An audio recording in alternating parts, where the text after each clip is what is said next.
இதெல்லாம் தாண்டி வந்து ஸ்ட்ரீட் டாக் இஷ்யூ ஏன் வந்து ரீலோகேட் வந்து பண்ணக்கூடாது, ஏன் ஷெல்டரில் போடக்கூடாது, ஏன் வந்து ஸ்ட்ரீட்டில் ரிட்டர்ன் வந்து விடணும், ஏன் அப்படின்னு அனிமல் ஆக்டிவிஸ்ட்டை பார்த்து கொஸ்டின் பண்ணுறாங்க.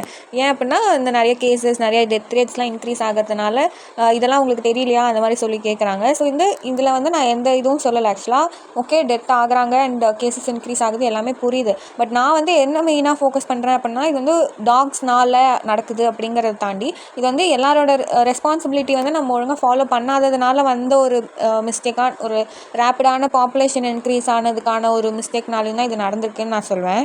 ஸோ இதில் மெயின் காஸாக நான் வந்து வைக்கிற பாயிண்ட்ஸ் வந்து என்ன அப்படின்னா, ஒரு ஆக்சுவலாக கவர்மெண்ட்டில் முன்னாடி ஒரு கொஞ்சம் இயர்ஸுக்கு முன்னாடி ஃபாலோ பண்ணிட்டு இருந்த பேட்டர்ன் வந்து டாக்ஸை வந்து ஸ்டெர்லைஸ் பண்ணி வேக்சினேட் பண்ணி திரும்ப கொண்டு வந்து விட்டுருவாங்க. ஸோ இந்த ப்ராக்டிஸ் வந்து ரொம்ப வருஷமாக பண்ணதுனால நமக்கு வந்து ஒரு ஃபியூ இயர்ஸ், ஒரு 5 to 6 years பேக் வரைக்கும் அவ்வளோ பெருசாக டாக் பைட் கேஸோ டாக்னால டெத்தான கேசஸ் வந்து பெருசாக எதுவும் கிடையாது. ஸோ அந்த இதை வந்து இவங்க நடுவில் பிரேக் பண்ணி கொஞ்ச நாள் ஃபுல்லாகவே வந்து எதுவுமே பண்ணாததுனால தான் இந்த பிரச்சனை. ஸோ ஒழுங்காக அவங்களோட கவர்மெண்ட்டோட பண்ண வேண்டிய விஷயங்களெல்லாம் ஒழுங்காக பண்ணியிருந்தாங்க அப்படின்னா இந்த ப்ளேமே வந்து வந்திருக்காது. ஸோ இதில் ஃபர்ஸ்ட் வந்து மிஸ்டேக் வந்து கண்டிப்பாக கவர்மெண்ட்டோடது தான். ஸோ நார்மலாக நீங்களே யோசிச்சு பாருங்கள், இப்போ வந்து ஒரு எல்லா டாக்ஸையும் கூட்டு போய் ஒரு ஷெல்டரை வைக்கிறாங்க அப்படின்னா அந்த ஷெல்டருக்கு தேவையான அமௌண்ட் பட்ஜெட் வந்து இப்போது பிளேஸாக இருக்கட்டும், ஃபுட்டாக இருக்கட்டும், எலக்ட்ரிசிட்டி, அந்த மாதிரி அது எல்லாத்துக்குமே ஸ்பெண்ட் பண்ணுற அமௌண்ட்டை வந்து நார்மலாக ஸ்ட்ரீட் டாக்ஸ் இருக்கும் போதே அப்போவுமே வந்து ஸ்பெண்ட் பண்ணனால ஒரு டாக்ஸுக்கு வந்து ஒரு ப்ராப்பரான வேக்சினேட் பண்ணி அதுக்கெலாம் வந்து கேம்ப் அரேஞ்ச் பண்ணுறதுக்கு அந்த அமௌண்ட்டை யூஸ் பண்ணுறதுல வந்து என்ன தப்பு இருக்குது? இப்போது 100ல் வந்து ஒரு 10 நாய் தான் வந்து அக்ரெசிவாக இருக்குது அப்படின்னா, இப்போது அதனால வந்து மீத இருக்க 90 டாக்ஸும் வந்து ஏன் வந்து சஃபர் ஆகணும்?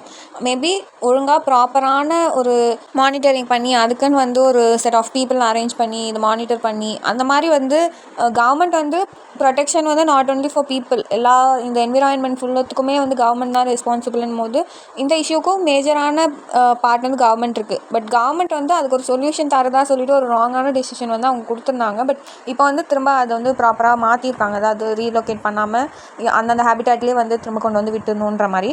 அண்ட் இன்னொரு ரீசனாக நான் பார்க்குற விஷயம் வந்து என்னென்னா, இப்போது ஓரளவுக்கு வளர்ந்துருக்க நாய்கள் எல்லாமே வந்து சின்ன வயசில் குட்டியாக இருக்கும் போது நார்மலாக ரோட்டில் போகிற பீப்புளை வந்து சும்மாக்கு கல் எடுத்து அடிக்கிறது, கட்டை வச்சு அடிக்கிறது, அந்த மாதிரி சில அப்யூஸ் பண்ணி அதை வந்து அடித்து கொடுமைப்படுத்துனதுனால அந்த குட்டியிலே அதுக்கு ஒரு ட்ராமா ஆகிருக்கும். ஸோ அது வளர வளர பெருசானதுனால அதுக்கு வந்து ஒரு ட்ராமானால வந்து நம்மளை அடிக்க போகிறாங்களோ இது பண்ணிட போகிறாங்களோன்னு அது ஒரு ப்ரொடெக்ஷனுக்காக தான் இந்த மாதிரி கடிக்கிறது அந்த மாதிரி பண்ணுறது தவிர வேணும்னு பண்ணுற ஒரு அட்டாக் கிடையாது அது. ஸோ வந்து இதில் மிஸ்டேக்குன்னு பார்க்கும்போது இந்த மாதிரி இர்ரெஸ்பான்சிபிளான பீப்புள் சும்மா வந்து உங்கள் நாய் இங்கே உட்காந்துருக்கு வீட்டு வாசலில் உட்காந்துருக்குன்றதுக்காக கல் எடுத்து அடிக்கிற பீப்புளாமும் நான் பார்த்துருக்கேன். ஸோ அந்த மாதிரி இருக்கும்போது இந்த மாதிரி ஆக்டிவிட்டீஸ்னாலையும் அஃபெக்ட் ஆகுது. ஸோ இது வந்து ஒரு காமனான ஒரு இவங்க மேலே ப்ளேம் அவங்க மேலே ப்ளேமுங்கிறத தாண்டி இண்டிவிஜுவலாக எல்லா பர்சனுமே வந்து அது ரெஸ்பான்சிபிள் எடுத்துக்கணும். நாய் அது ஒரு ஓரமாக இருந்துட்டு போகுது, வந்து அது நம்ம வந்து போய் டிஸ்டர்ப் பண்ணி இது பண்ணணுன்ற எந்த அவசியமும் கிடையாது.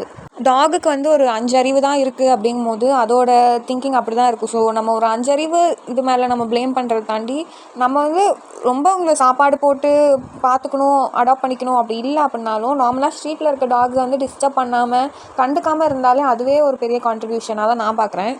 ஸோ இதில் இவங்க மேலே தப்பு அவங்க மேலே தப்புங்கிறத தாண்டி இப்போ வந்து இதுக்கு ஒரு சொல்யூஷன் என்ன அப்படின்னு பார்த்தா proper treatment, proper vaccination, proper sterilization தான் இதுக்கான ஒரே solution. And proper animal birth control programs ப்ராப்பராக வந்து பண்ணி அந்த மாதிரி விஷயங்கள் வந்து டேக் கேர் பண்ணால் தான் இதுக்கெலாம் ஒரு சொல்யூஷன் கிடைக்குமே தவிர டோட்டலாக டாக்ஸை ரீலோகேட் பண்ணால் தான் வேறு ஷெல்டரில் போட்டால் தான் வந்து இதுக்கான சொல்யூஷனா அப்படின்னு கேட்டால் கிடையாது. ஸோ வந்து இது எல்லாரோட நார்மல் பீப்புளோட ரெஸ்பான்சிபிலிட்டி தான் இதுக்கான சொல்யூஷன். ஸோ இனிமேலாச்சும் டாக்ஸை ப்ளேம் பண்ணாமல் இதுவும் பண்ணாமல் நம்மளால் என்ன இதுக்கு கான்ட்ரிபியூட் பண்ண முடியும் அப்படின்னு பார்த்து பண்ணால் இன்னும் வந்து ஒரு பெட்டரான சொல்யூஷன் கிடைக்கும். எத்தனையோ ஸ்டேட்ஸ் அண்ட் எவ்வளோ கண்ட்ரீஸில் வந்து கவர்மெண்ட் ஸ்ட்ரிக்டான ரூல்ஸ் எல்லாம் ஃபாலோ பண்ணுறதுனால எல்லா ஸ்ட்ரே டாக்ஸ் எல்லாமே ஒரு ப்ராப்பரான கண்டிஷனில் இருக்குது. எந்த டிசீஸ் எந்த ஒரு இஷ்யூ இல்லாமல் நிறைய ஸ்டேட்ஸ் அண்ட் கண்ட்ரீஸில் அதை ஃபாலோ பண்ணும்போது ஏன் வந்து நம்ம ஊர்லேயோ இந்த ஸ்டேட்லேயோ ஏன் நம்மளால் பண்ண முடியாது? அதுக்கு ஒரு ப்ராப்பரான கவர்மெண்ட்டோட ரூல்ஸ் இருந்தால் தான் இதெல்லாம் நடக்கும். ஸோ வந்து இங்கே வந்து டாக் பைட்டால் அஃபெக்ட் ஆன பீப்புளோ டாக் பைட்னால இறந்த பீப்புளோ வந்து எந்த அளவுக்கு ஈக்குவலாக பாவமோ அதே அளவுக்கு தான் வந்து டாக்ஸும். ஸோ நம்ம வந்து டோட்டலாக அதை ப்ளேம் பண்ணாமல் இருக்கலாம். And for better future and நம்மளால் இந்த சொசைட்டிக்கு என்ன கான்ட்ரிபியூட் பண்ண முடியுங்கிறத பார்த்து நம்ம இண்டிவிஜுவலாக ஒரு ஆஸ் அ ரெஸ்பான்சிபிள் சிட்டிசனாக நம்மளால் என்ன பண்ண முடியுன்றதை பார்ப்போம். யாரையும் வந்து ப்ளேம் பண்ண வேண்டாம்.